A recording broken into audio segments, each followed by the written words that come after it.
Welcome to the Impact with Robin Dorsey. Hello and welcome. Thank you for joining us tonight. I am so excited to have you all here with me.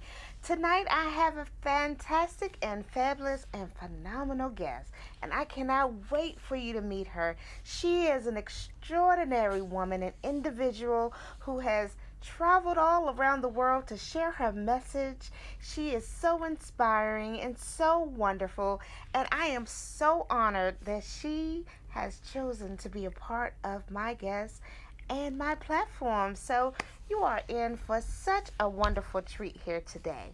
So thank you so much again for joining us. I am your host, Robin Dorsey. So let me tell you about my fantastic and fabulous guest. She is none other than, her name is F.A.Cole, but she likes to go by F.A.Cole. And you're going to learn so much about this wonderful and inspiring individual. She is phenomenal. I promise you that. So, F.A.Cole is an award-winning humanitarian, author, and anti-FGM activist. And we're going to ask her about these things briefly. She is an inspirational speaker who strongly believes in transparency. That's very important in today's time, to be transparent. Cole is winning in the trust of many as she openly shares her experiences on national and international platforms. The woman is bad, I'm trying to tell you.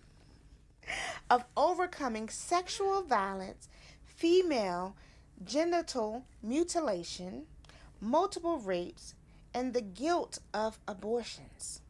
If God can transform and use me, he can sow the same for anyone, is her favorite affirmation. Cole has been awarded by the Fest African USA for her outstanding presence in her community and memorable change in the African community and beyond. Yes, I like that. She received a humanitarian award for her work on FGM and Message of Hope to Survivors of Sexual Violence and FGM by the Los Angeles Hollywood Film Association, or Nollywood Film Association. Cole has embarked on a drive for sanitary napkins and other feminine products for adolescent girls in her home country of Sierra Leone. Yes, I love it. Who miss school during their periods because they cannot afford these products. So you'll have opportunity to learn how you can give back to her wonderful cause during the show. F.A.Cole is slated to do a nationwide series of workshops in Sierra Leone on Take Back the Power in May of 2018 as she partners with Global Women Peace Foundation. Without further ado, let me introduce to you Miss F.A.Cole. Thank you, hello, and welcome. Hi, Robin. Thanks for having me on your show. Thank you for joining me. I'm so happy that you are here with us today. Thank I you. love your accent. I love it. I love it. It's just so beautiful. Thank you. And so are you. Thank you. Yes. So, you are from Sierra Leone. Mm-hmm. So, tell us a little bit about yourself. Ooh, where do I start? Well, I'm 44. I'll be 45 in July. I just like to throw that out there because I love the expression of people's faces when they tell them She doesn't look like she's not 44. 44, and then while they're trying to recover, I say, Right. "Oh, by the way, I have a son who will be 24." What? So, like, what? Right. So, but yeah, I'm from Sierra Leone, West Africa, Yes. and I came to the United States in 1997. Okay. I won the immigration lottery. I don't know if a lot of people know what that is. That is it's like playing the lottery, but this is the visa lottery. You go online, you enter your information, and if the computer picks up your name, you become an automatic green card holder.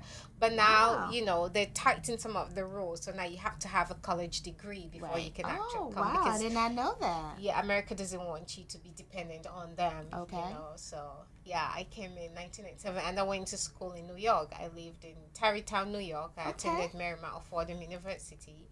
And then after school, I moved to Maryland to attend law school. Okay. But I didn't do well on the LSAT. Okay, So okay. Hey, it's not for everybody. Yeah. Everybody wants to be a lawyer, but it's not for everyone. Yeah, so I started going to Bowie University to Okay. study counseling psychology. But because I hadn't actually dealt with my own demons, it became Yes. too much for me. So Okay. I had to give it up because I said to myself, if I'll be doing these kids more harm than good, because I had my own stuff that I hadn't dealt with. Yes. So now I just started actually seeing a counselor, but I guess we'll talk about that later. Yes. But that's a little bit about me. Like you said in your intro, I've survived different forms of sexual violence, and I just thank God that He's using my story to transform lives.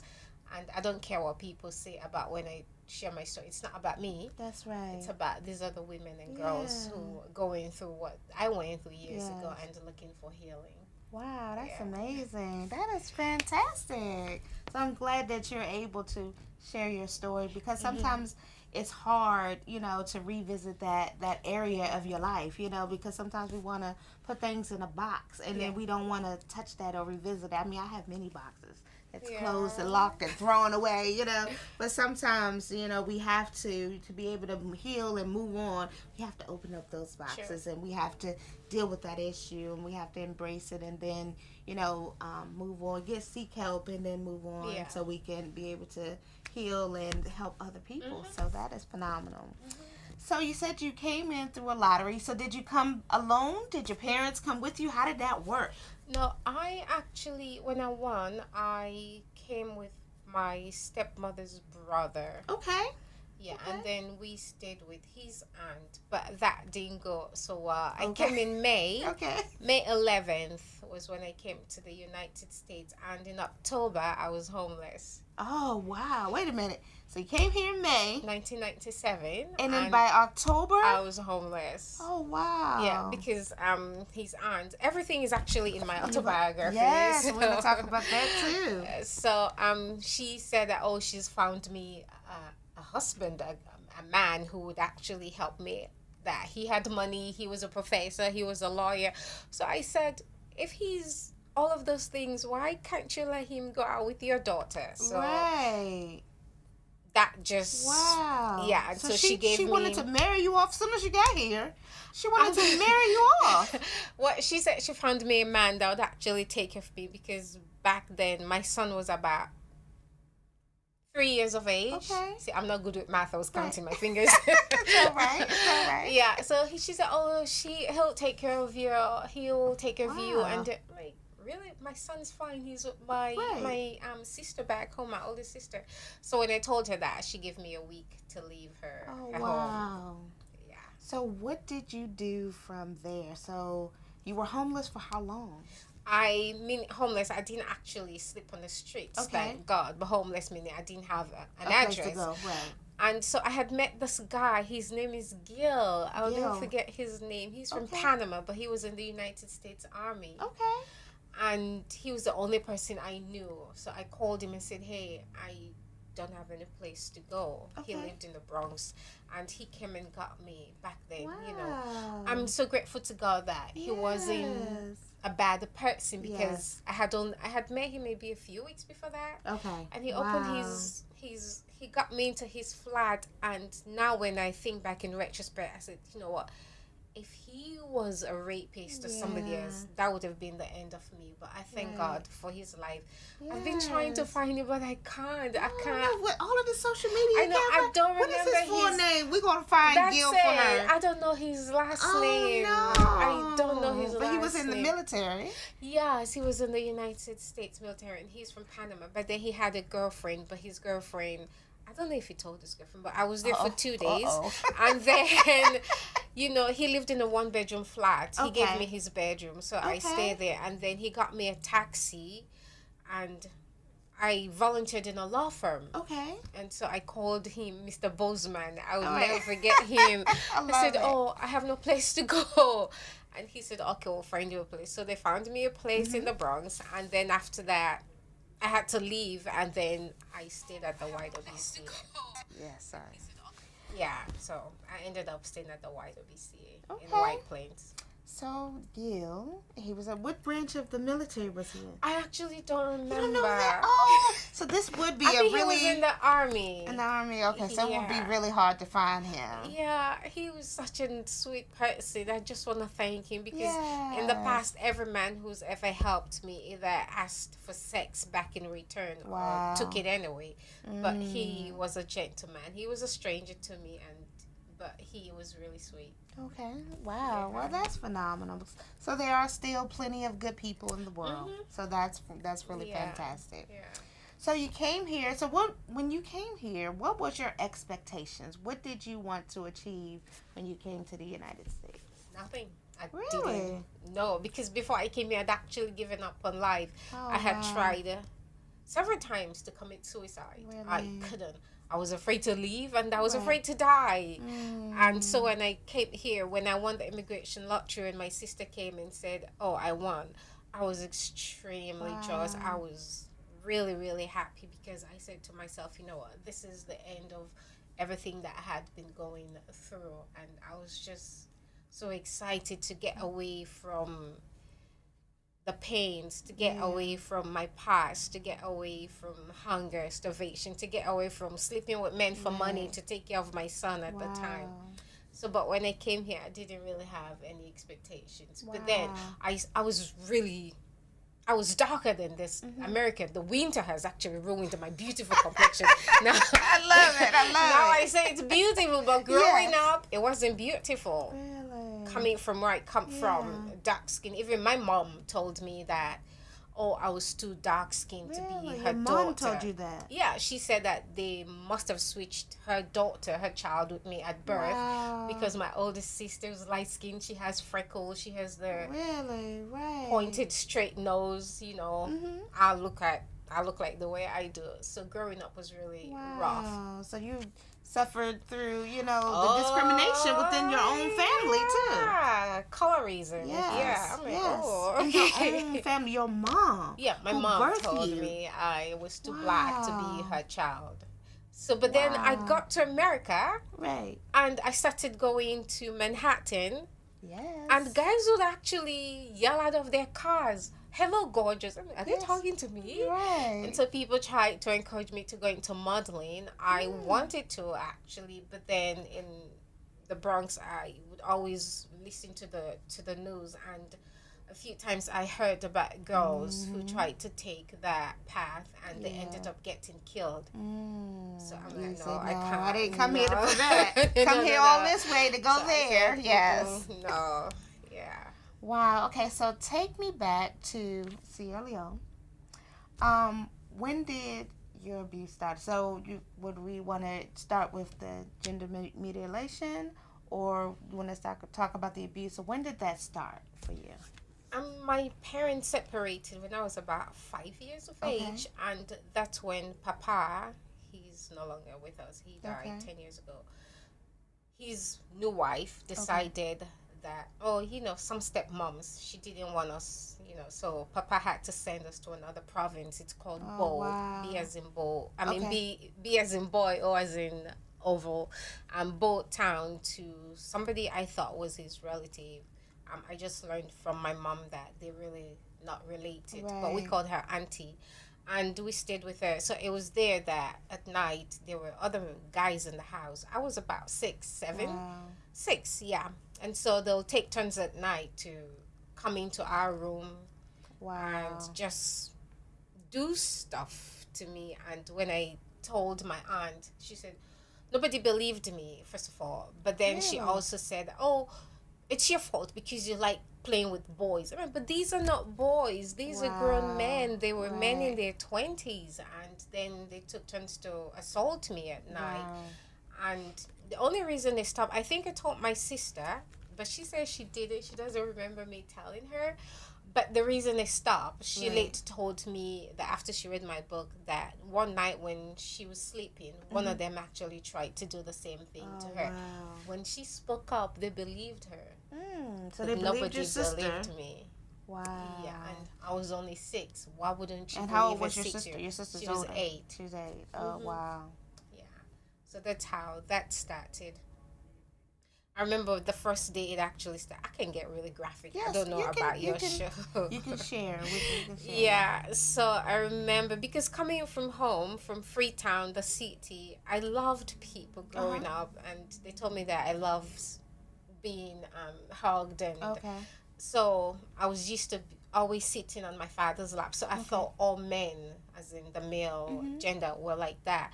And so when this guy, when we moved to Bo, called me to the veranda, it was raining. I would never forget. Okay. He said, "Oh, come sit on my lap," and so Right. I did. I'm like, Because "Oh, you thought maybe that it's was because normal because you did that with your dad, right? And so then after that, he lifted me and put me down, and I stood there, and he unzipped his pants, his trousers, and then he took out his penis and he said, "Put it in your mouth."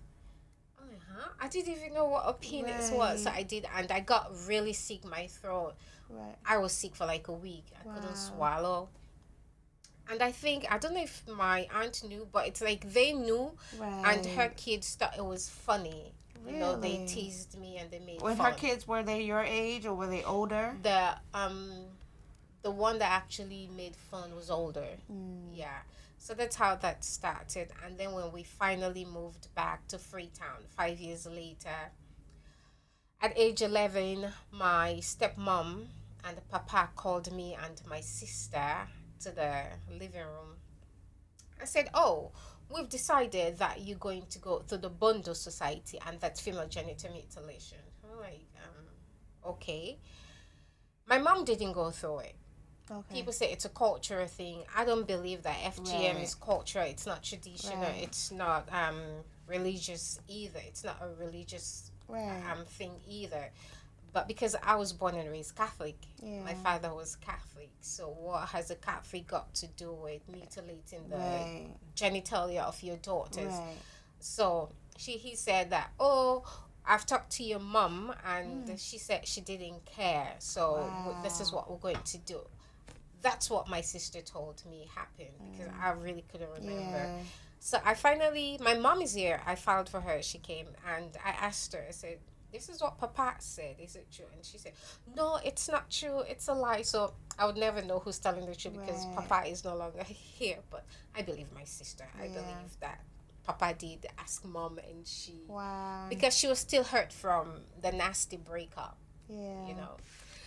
So they brainwashed us. We went there. They said, "Oh, you're going to be made into women, you know, and when you come out, you get all these gifts and money, you get all these presents." Wow. I might think after the whole thing, how can an 11 and a 13-year-old be made into women? Right. Stickers. I hadn't even had my period. Wow. So we went there that night. I would never forget. It was August 1st, 1984. Okay.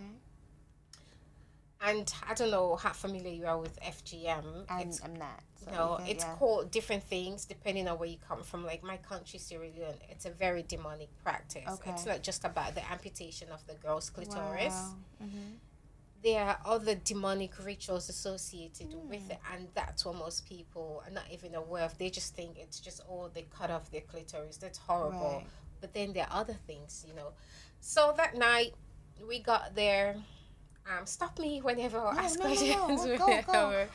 Yeah. We got there, and so these women were all drinking and dancing and screaming, and yeah, it was like in a secluded place, and they put us in the hut and they told us to take off our clothes. They were outside, and so we came back out and we sat underneath this tree, and they took my sister because she was the oldest. She had to go first, and then they called me. They came for me later. They blindfolded me.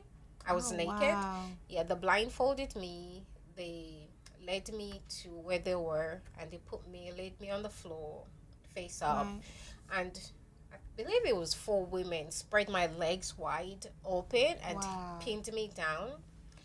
One of the other women, who was the cutter, she sat on top of me, and then they actually tied my hands behind my back. Wow.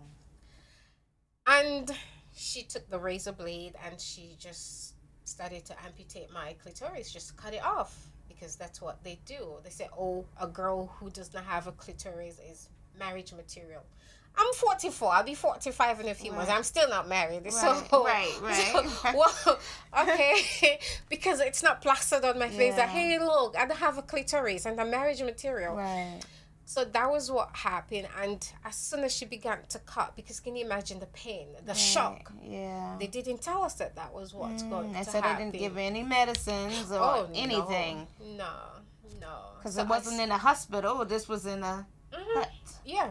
And Wow. so I started to fight and scream. And so I just pulled myself forward with, I don't know where that came from, with Right. all the strength I had. I just pulled myself forward and I beat the woman in her bum. Good. Yeah. Good. And so Yeah. after that, they gagged me and she did what she did. And I would never forget the pain. Wow. I'm even So surprised. you still remember the pain to Oh this yeah, day? you never forget. Yeah. And in the just last year when I talk about Yeah. my experiences, I usually get panic attacks. Yeah. So Wow. I'm grateful that I'm not having panic attacks Yeah. right now. But yeah, and then they brainwash these girls, tell them that, oh, if you talk about it, you'll die. Your Oh, stomach wow. will So then- swell and then you'll die. Wow. So they did this, and then they kind of threaten and intimidate you, so that Correct. you won't tell what they did because they knew that it was illegal. Oh no, it's not illegal. Oh, it's not illegal. No, you don't discuss it with non-members. Oh. So let's say, for example, I shouldn't tell you because Right. you didn't go through it. You're not part of the society. right. It's a secret society. Wow. You can't talk about it, but not just with people who didn't go through it. Wow. Maybe in the rebel I was. Right. Right after that, when I went back to school, the first thing I did was tell a friend of mine who didn't go through FGM.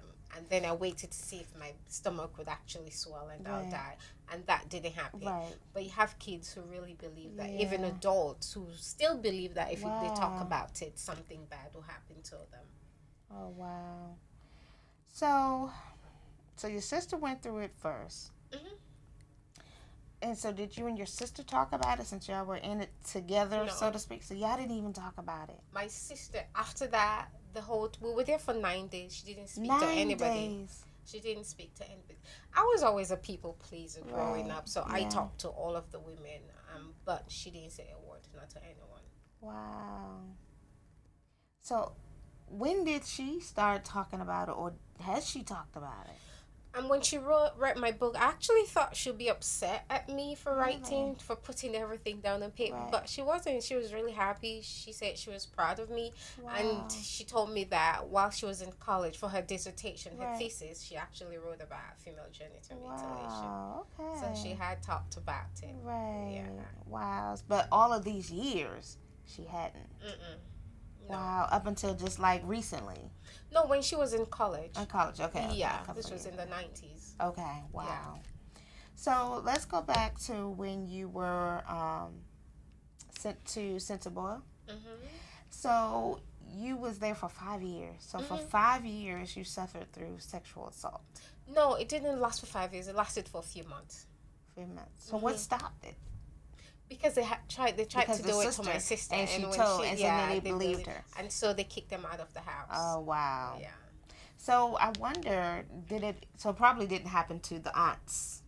Daughters? Yes. No, I don't think so. Yeah, because No. then they would have found out and would have Uh-huh. been gone. Yeah. But after that, so when the revelation came that they did it to your sister or tried to do it to your sister and they did it to you, and she kicked them out of the house, what was the aunt's discussion with She didn't you? say anything. Nobody ever talked to me. Really? So even after they heard the truth, that they did, since they didn't believe that your truth was the truth, Mm-hmm. even though they heard it, they had confirmation now. Mm-hmm. They didn't never said anything else to say, well, I'm sorry, I didn't believe you. Arrogance? Really? Apologize to kids? Oh, wow. No No. way. Maybe now it's changed, Right. but no. Wow. No. So nothing. Nothing. So you live with this and live with this woman, your auntie. And so you had to suffer in silence, basically. Yeah. Because your sister, was she talking to you during that time? Since it almost happened to her, was she trying to embrace you at that time? She always fought for me. She always Good. tried to protect me. Yeah. Yeah. It was horrible. I don't know why. This is why kids are scared to talk about sexual assault, Yes. because then nobody will believe them. Yep. Nobody will believe us. Yeah. Yeah. So when you went back to your dad and his My your stepmom. stepmother, yeah. um, like wow. So did she have any children? Because I can't even imagine like this woman. She did. By the time we came back, she had already had a set of twins. Wow. And another child. So a set of twins, a boy and a girl, and then she also had a boy. And we came home. Because growing up, Papa loved us. Yeah. He really, really loved us. So she was jealous of the Exactly. relationship. So, because you were his two daughters and she was the new woman in his life. Yeah. Wow. Yeah, so it was horrible. And for me, because I was used to getting my father's love and attention, when that stopped, I started doing things. So I started stealing money. I would steal little things in the house. And because when we were in Bo also, I resorted to stealing because I was always hungry. Right. When we stayed with our parents, we ate what we wanted to eat when we wanted to eat. And now we're living with this woman. When Papa would send our provisions, what we call provisions, like milk, stuff like that. She had a son in boarding school, so she would give him everything that our father sent for us. And so we went to school hungry. What? And we came home. It was after school that we had to go so to he was sending rations and foods and things correct to you all, but you all never received it. No. She gave all of it to her son who was in boarding school. So I started stealing money, and every time I did, I got beat up, which was fine as long as I was full. Because you were eating. You was able to eat. Yes. Wow. And I made sure that I made friends in school who were close to school. Right. So during the lunch break from school, I'll follow them home and eat, so they can share their food with me. But yeah, so when we came back, it was horrible.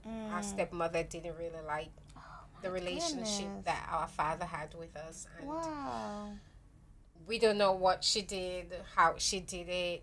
She turned Papa's heart away from us somehow. And so for me, because I wanted my father's attention, even though he was beating me, punishing me, that moment he was paying attention to me. That's how twisted my mind was. So I did things that would cause her to report me to Papa, and I just got the belt every time. Wow. Yeah. So why do you think it was just because of her influence or him trying to please her why he sent you off to be mutilated? I think it was her influence because Papa later regretted that he had to go through it because our mom didn't go through it. It was not his idea. And thinking about it in hindsight, you don't do that to someone else's daughters. And guess what? She didn't do that to her daughter. Oh, that was my next question. No, she did not do that to her daughter. That was my because next she knows how demonic this practice is. She didn't do that to her daughters. Well, maybe she might argue that, I wasn't there because she left the country. She came to America. She's here. Oh, she's here. But I'm like, at the age I was, you were there when your daughter was 11. You were there when your daughter was 13 and 15. Why didn't you put her through it? Because you know exactly what that society is about. Yeah. So let's talk about her, the stepmother. So after that process that you were gendified, you all had to go back to live with the stepmother and your father? How was that? Being in that household, having to, knowing what you just experienced, now having to go through this and knowing that this woman is the cause of that. How did you cope with that? You just live with it. Wow. Yeah, I don't really remember, but you just live with it. Wow. Yeah. It was late to... As I grew older, I started to put two and two together thinking, why would anybody do that to a child? We weren't given the option to say no. Yeah. And I believe, then I began to understand why my sister was angry. Why she never spoke to anyone while we were in the bush, not even to me because she was really angry. And I said, Papa was supposed to protect us, but he didn't. When he realized what they had done, it was too late. It was too late, the damage was done. Yeah. Yeah. Going back, so how long after that did you all live there with your dad and My sister lived there longer than me because I tried to kill myself. I was just tired. yeah, you didn't want to be here. Yeah, so I wanted to be taken to my mom. And where was your mom? We were all in Freetown. She just lived in wow. another part of Freetown. So why? Also, let me ask you this question. So why weren't you all able to? You all wanted to live with your dad, or because of the custody or things? How come you didn't No, live my with your mom didn't really have a place. Okay. Yeah, so she didn't have a place for us to stay. Okay. Because if she had wanted us, Right. Papa would have taken care of us, Right. supplied Right. school fees and all of that, food, clothing, and all that. But she didn't have a place to stay either. Okay. She lived with a friend of hers in the same house we Okay. were before they separated. So they took her in, and all those people are actually either here or in Australia. So they became like a family. Right. So we had to stay with Papa. And one day I just got fed up of everything. And then I said, I'm going to kill myself. I wasn't really going to kill myself because I told my half brother, my youngest brother, said, I'm going to kill myself. Because I know if I told him, he would say something. Right. He would And tell so, somebody else. yeah, that night when Papa came home, he went and told them that I said I was going to kill myself. And that very night, they took me to stay with my mom. I regretted actually moving with my mom because where she stayed at that time, there was no electricity. Wow, so you go from one. Yeah, goodness. I didn't really like it. Like where she lived, it was just, I mean, what have I done? I regretted it. But I wanted to be with my mom. Yeah. But even though Because you thought it would be better. Yeah. Yeah, you thought it would be better. Yeah. So that was it. And then my father was angry. At you because you tried to commit suicide. And my stepmother said, oh, she was just trying to give me a bad name because everybody would have said it's because of the stepmom. Of course it's because of you that I wanted to kill myself, So I was somehow happy I wasn't there. But then again, I wasn't happy that I wasn't there because at my mom's, I didn't get to eat every day. Oh, wow. Whereas my father's house, there was food. You want to eat, you can eat whatever, even though the love of the stepmom wasn't there. But yeah, at my mom's place, it was rough. Wow. So then you had to. So when you tried to commit suicide, you had to leave your sister. So your sister was still there. Yeah, she was still there. And then you were with your mom. So how later on? How did you find out? So how did things continue on or go for her when you left? Oh, she was fine. Oh, so she didn't endure any additional. No, because not too long after that, she moved. She went to college and she stayed on campus. Good. Yeah. Okay. Wow. That's amazing. So we're going to take a quick commercial break, and when we come back, we're going to continue on with Miss F.A.Cole. All right. We have a big problem, and we need your help. It's happening on college campuses, at bars, at parties, even in high schools. It's happening to our sisters and our daughters, our wives and our friends. It's called sexual assault, and it has to stop. We have to stop it. So listen up. If she doesn't consent, or if she can't consent, it's rape, it's assault. It's a crime. It's wrong. If I saw it happening, I was taught you have to do something about it. If I saw it happening, I speak up. If I saw it happening, I'd never blame her. I'd help her. Because I don't want to be a part of the problem. I want to be a part of the solution. We need all of you to be part of the solution. This is about respect. It's about responsibility. It's up to all of us to put an end to sexual assault. And that starts with you. Because one is too many.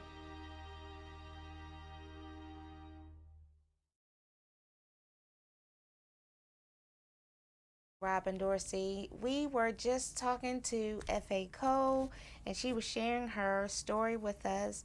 And so we're going to continue on with the conversation and the discussion.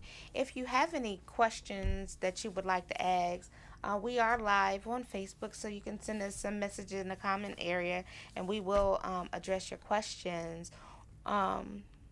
Yeah, so we're going to go back to talk to Miss F.A.Cole. So let's go back to the part where you were stating that, so you left, your sister was still in the home, but then she went to college, you went with your mom. So then, since your mom didn't have some of the resources that your dad had, what other type of hardships did you suffer from living with your mom? So you said you had no food and no electricity. And so what else did you have to endure while living with your mom? Just loneliness and my my mom. God loves my mom, my mother. There were days where, like I said, we didn't eat. Right. I had my grandmother stayed with her also, and Wow. 2 of my cousins who were all women, girls in the house.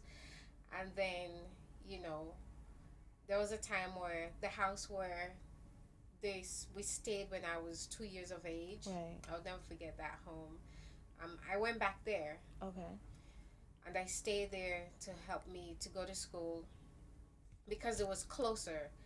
And what else happened? So that was a lot better than actually staying in Thunder Hill was the name of the place where my mom stayed. And so Cece allowed me to stay with her and her kids and her grandchildren, and they took me like family. Wow. So when people came to the house, they actually thought I was family because they referred to me as their daughter or granddaughter, cousin. So that was beautiful. And then afterwards, unfortunately, I got pregnant. Well, I've gotten pregnant 4 times. Okay. But I have 1 child. Okay. So what does that mean? Yes. I've had 3 abortions. Okay. So living with my mom, you know, I felt bad that I put her through all that. Okay. I was in school actually when I got pregnant. And the first time, I was 19 when I lost my virginity. And I got pregnant and I had to have an abortion. Okay. And then when I had my son...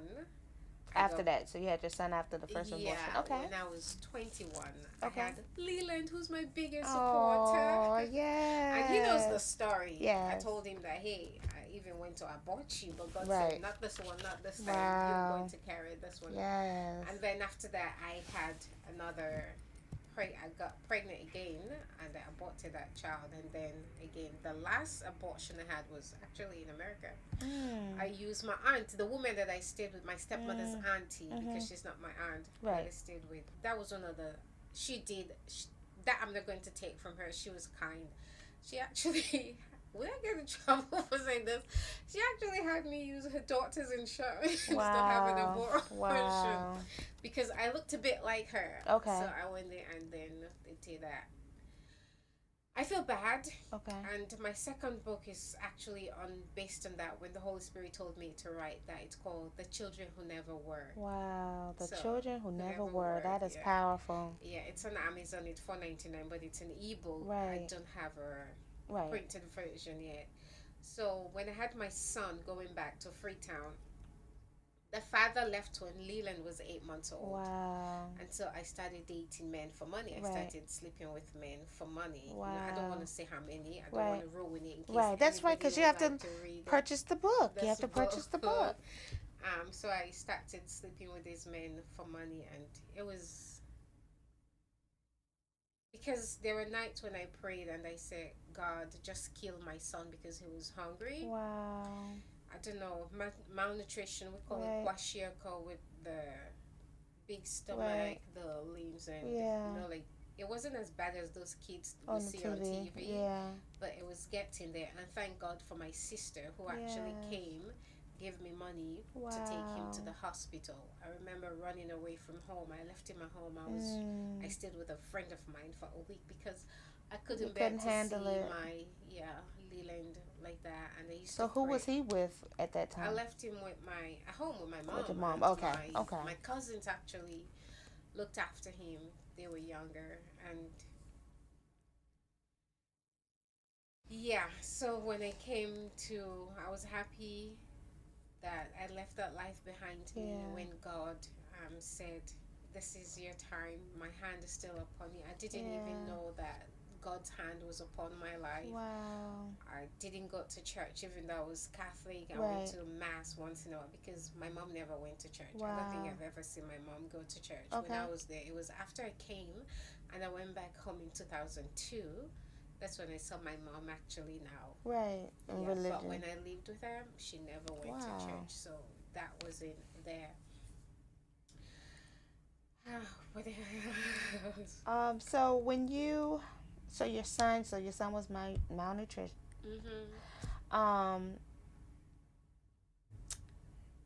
What did that, like, going back now, like now that he's older, does he remember any of those things? No. Thank God. He Yeah, thank God. He doesn't. He was what, a year and a half? Oh, so he was very, very young then. He So doesn't remember. Good. Because when I came, he was 3, and he stayed with my sister. Okay. He had everything he wanted. Yeah. Yeah. So he was a year and a half. He does not remember any of that. Do you think that the reason why you started down the path of sleeping with men for money was due to the sexual abuse and assault that you suffered at your aunt's house? No, this was survival. I didn't want to die of starvation, and I didn't want my son to die of starvation either. And that's why, like, when I wrote this book, there was a place where the Holy Spirit just mentioned what you did was undercover prostitution.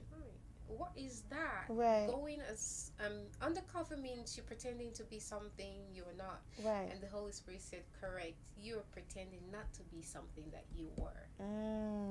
Wow. That's pretending to be something that you were. Yeah. Wow. So, and he said, just because you knew these men doesn't make it any less. You are not better than the girls who stand on street corners and go home with strange men. Right. And that was the last time. That was the last time I judged anyone. Right. And so now when people talk about girls, prostitutes who, some of them do it because that's what they want to do. Right. But others who, we don't know their story. Right. They might just need money to take care of maybe their children or to take care of themselves. So we don't know a person's, I feel we don't know a person's story. So to judge someone and say, oh, that's the life they chose, nobody. I don't really think, even the high-end prostitutes, well, I can't speak for them. Right. But those of us who had to do it because we thought that was the only way out. Right. If we had a choice, we would not do that. Yeah. So I never point fingers. I don't judge them. Actually, I feel really horrible when I see young girls do that. Like right now in my country, Sierra Leone, you have 11, 12-year-old girls who are sleeping with men old enough to be their grandfathers. Wow. Just so they can go to school. Because Sierra Leone shouldn't be a poor country. We're so rich with minerals, but because of corrupt leaders, you have 12-year-olds sleeping with men just to get money for school fees. No child should have to go through that, and that's why I'm doing all I can. Like right now, I sponsor a few kids to go to school out of my pocket. Wow. My book is not selling that much, so the little money I have, I use it to help these kids. Thank you. And it just breaks my heart. I can relate to them. I can relate to this story. I didn't have to sleep with men to pay school fees, but I slept with men to feed my child. Yeah. And the worst part, his father was there and he just left. So it's really, really rough. Yeah. But I thank God that I'm not the person that I was yesterday. And I just thank God that he's actually forgiven me. For him to forgive somebody like me and give me the platform that he's given me. I travel around, I share my story. And somebody who's had 3 abortions. I've killed 3 unborn children. I should rot in hell. Wow. But God forgave me. And I always tell people, like, I said, right now, I'm single, I'm celibate, but let's say I sleep and they get pregnant, there is no way I'll abort that child. There is no way I'm going to abort that child because of the person that I am today. So I really just want to thank God that I had to go through that, and the Holy Spirit had to call me a prostitute because I never saw myself as that. Oh no, I'm not, because I know this man, I dated them. But why did you date them? I dated them for money. And what did you have to do to get that money? I had to sleep with them. Wow. It's okay. It's okay. I mean, Your story is amazing. You know, you went through so many different feats and trials and tribulations after tribulations, and for you to be able to sit here and share with the world, you know, what you have endured is just, you know, it's amazing.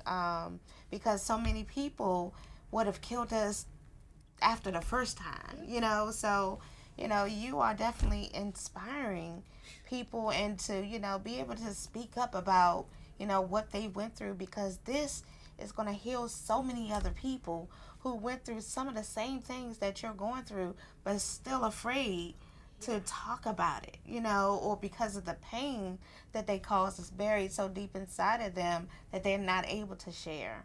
You know, so your platform is helping so many people, you know. Because I don't know of any woman who'd actually, because I don't like standing there and telling people, Yeah. oh, I slept with men for money. I don't want anybody to know Right. that dark side Yeah. of me. I don't want anybody to know I've killed 3 children. You know, we know how to judge, but it's not about me. I've had my deliverance. It's, Yeah. you know, when God says go and talk, there's somebody in that audience who Yeah. needs to hear it, and that's why I do what I do, you know. And right now, traveling and talking about female genital mutilation, I got connected with Global Woman Peace Foundation. Wow. Angela Peabody, I call her my Yes. mom in the Aw. FGM world.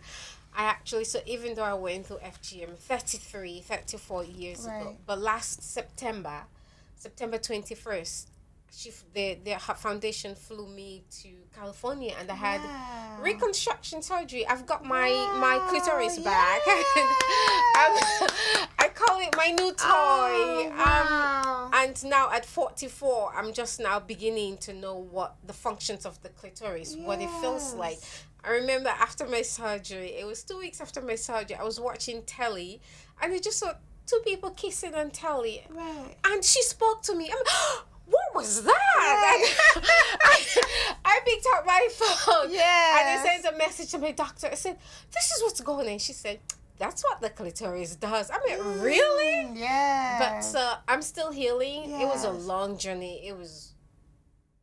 That was another journey I had to go through, Okay. because I was allergic to the suture that was used for 7 weeks straight. Oh, I was no. in serious pain, and it itched all the time. Right. To even go to sleep, I had to Oh, take sleeping no. pills.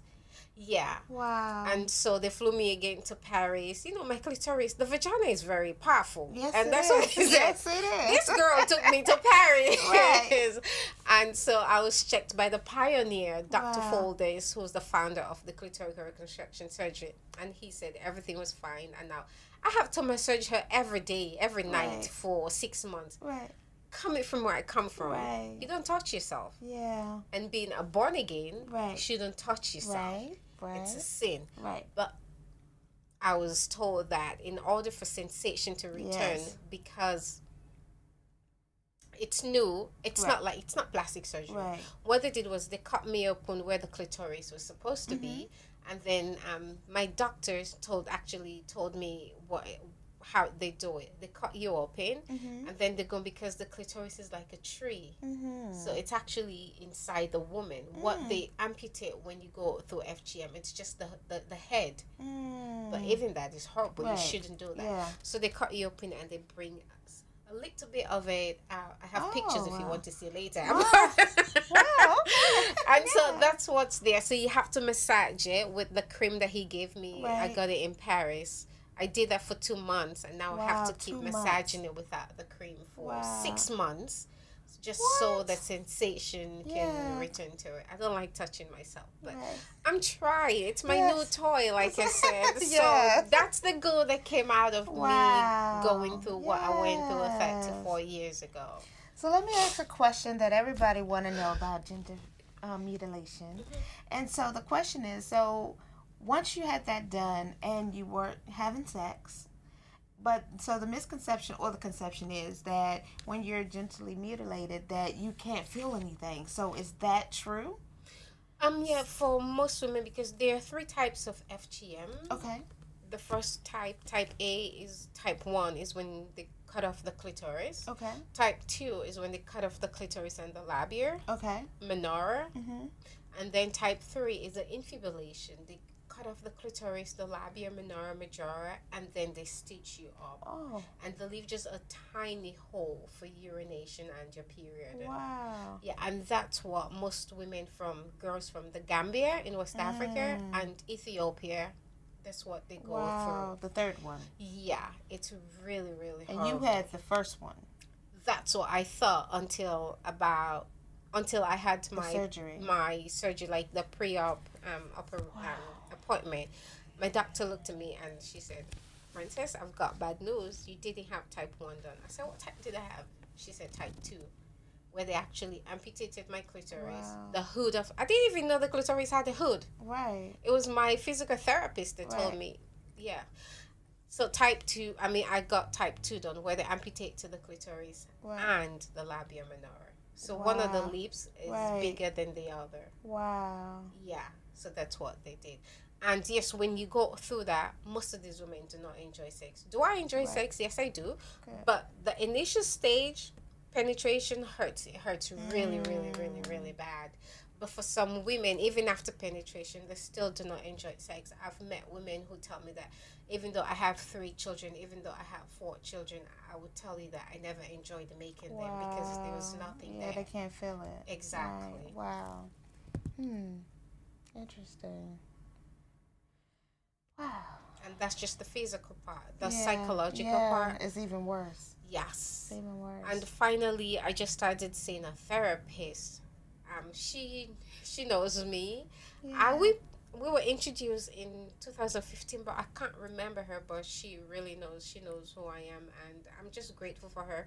She does it for free. She said it's just her way of giving back. Wow. And so are the doctors who do these clitoral reconstruction surgery. They do it for free. Wow. So they're about, Dr. Foldis in Paris has done about 6,500 of these. Wow. 6,500. But compared to about 200 million of us out there. Oh yeah. Wow. 200 million? I think it's more than that. Have been through female genital mutilation. Wow. Like in Egypt, it's 98% of the women. 92%. Wow. 92% of the women have gone through FGM. And they tell you that, women who go through FGM are cleaner than the women who didn't go through FGM. Women who go through FGM are marriage material. And now, even the men in my country don't even want to marry a woman who's been through FGM. Wow. Because they say they do not enjoy sex. Why would I want to be with someone like that? And I understand. I get it. So. Wow. Have your sister been through the surgery to get her No, I don't think she would. Really? Have you talked about it? You should talk about that with her. I told her that I went through it. She was happy for me because they know that I like to take risks. I don't do things normal people do because I'm not a normal person. I'm not a regular person. I like to do things. I call myself the disruptor. I like to do things that most people would not even think about. And the only reason I actually did the surgery, it was out of curiosity. I just wanted to see what it would feel like. Wow. And right now, people ask me, so what is it like? I don't know. I haven't been having sex until I get married. I'm not going to know. But right now, she's been talking to me. I can tell. I can tell you that. Yeah. So that's all I can share. But when I go home in May, I'll talk to her to see. But I don't think she would. You don't think she would want to do it? No. Does she have any children? No, she doesn't. Wow. Yeah. If you had one thing to tell someone who was in your shoes that's going through the same thing right now, what would you say to them? Which of the things? Rape, FGM, abortion, prostitution. Oh, wow. All of it? All of it. Let's start with the FGM. What would you tell them? With the FGM that you've been through, just know that you're not alone. You have a community of sisterhood. You can always talk. There are women out there who are genuine because you have non-profit organizations who claim to be anti-FGM, but they're not. They're anti-immigration. Some of them have their own secret agendas. They don't like immigrants, and so they'll do anything to lock them up. Wow. So when they come out saying that, we're anti-FGM, were here to fight for you. They really are not. Wow. So just know that you have So you just can't even community. trust anybody. It's Exactly. hard to trust people. You have a community of sisterhood. You're not alone. And I know a lot of you are afraid to talk, you know, because you'll be ostracized by your communities. I'm Right. just blessed that I come from the community that I come from.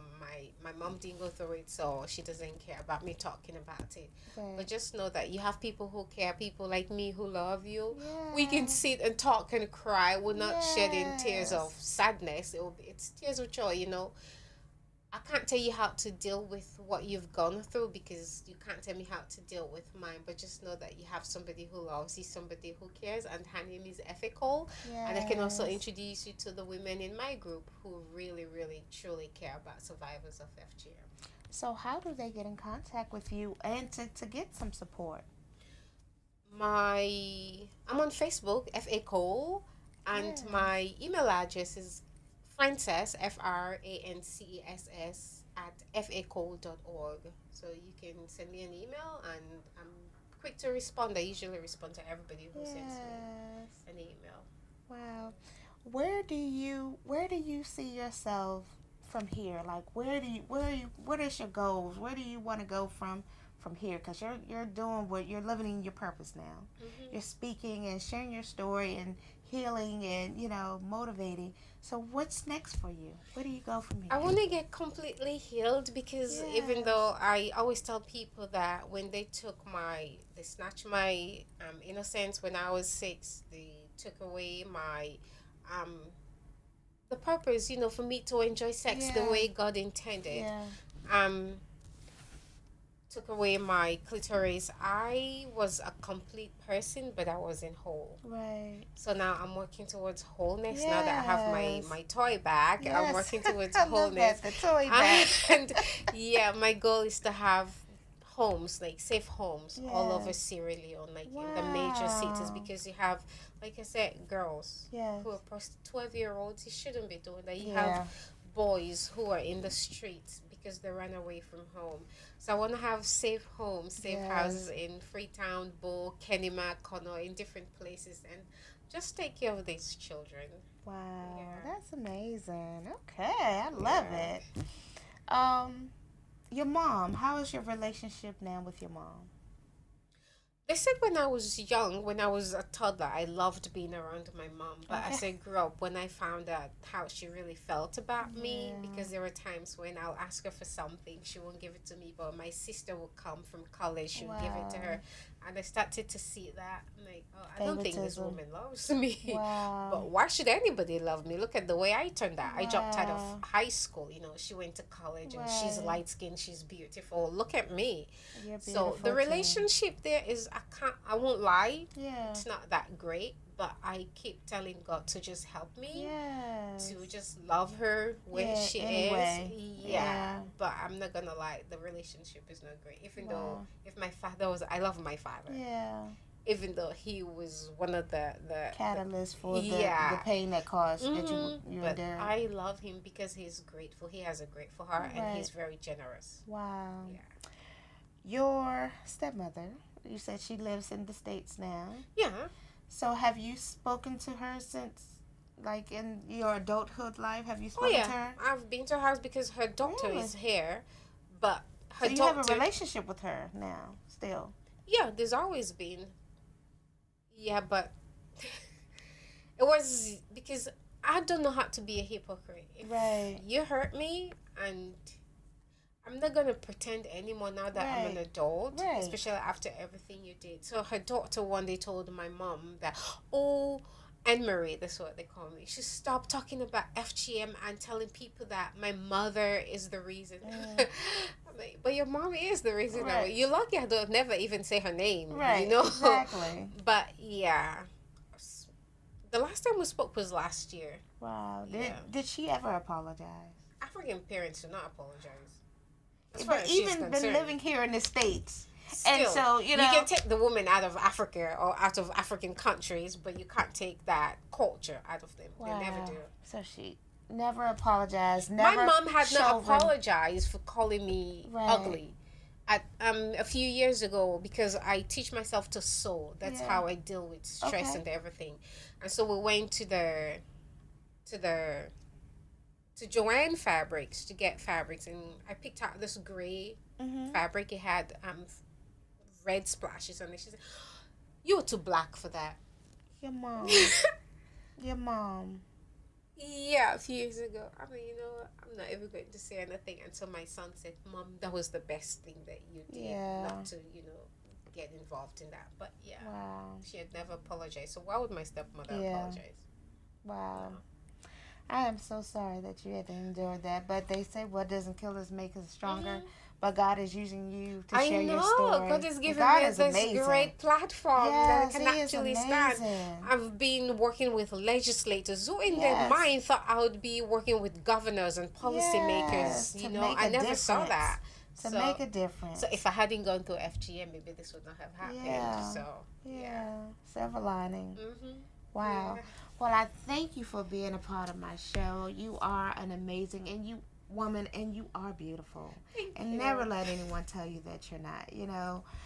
What you went through, you survived. You made it. And many people, especially here in the U.S., we could not have endured what you have endured. So. Keep doing what you're doing. Thank you. Keep making a difference and changing lives, because that's what you're doing. Through your pain, it's healing so many people, and it's helping people to move to the next level. So I commend you. I hope You so. are Thank wonderful, you. and I thank you so much. Thank So you. you have been tuning in here to The Impact with Robin Dorsey. We had F.A.Cole here with us in the studio at WBGR. She is fantastic and wonderful, and she is beautiful, and she has endured so many things in her life, but through her pain, she has purpose, and she is sharing that with us today. We would like to thank our wonderful sponsors, Resurgence Beauty Lounge for my hair and my makeup. We would like to thank D. Christopher for my show's intro and my music, and Crafted Web Design for the fantastic web designs that they do. And this is The Impact with Robin Dorsey. I thank you for tuning in, and we will see you the same time next Friday. Have a wonderful day, and thank you for tuning in.